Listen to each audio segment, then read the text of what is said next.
सरिला पान आधार लिंक अवधि जदि भूली जाइछंती तेबे निश्चय जानि रखंतु। जानिया पय भिडियोटी को शेष जाए देखंतु।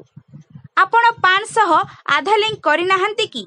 जदि आपण 2023 जून 30 तारिख सुधा आपणकर पान को आधार सहित लिंक करि नाहंती तेबे बिल्कुल भी चिंता करंतु नाही, कारण सरकार पक्षरु घोषणा करा जायथिबा समय सीमा शेष होईची सत, हेले आपण एहाकू नै सेपरि किछि असुविधार सम्मुखीन हेबे नाही बोली कहा जायछि। जदि आपणक पान कार्यक्षम हेउ नाही तेबे आपणक पान पई एक छुटिया काम करबाकू पड़िबो। 1000 टंका देय परे एहा पुनर्बार 30 दिन मध्यरे कार्यक्षम हेबो। मार्च 2023 रे सीबीडीटी सर्कुलर अनुजाई 1000 टंका देय परे आपणक पान 30 दिन रे पुनर्बार कार्यक्षम हेबो।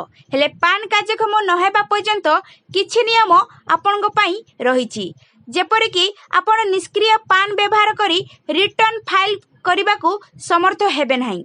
विचाराधीन रिफंड गुड़िक कार्यक्षम पान जरिया रे दिया जाई परिबो नाही।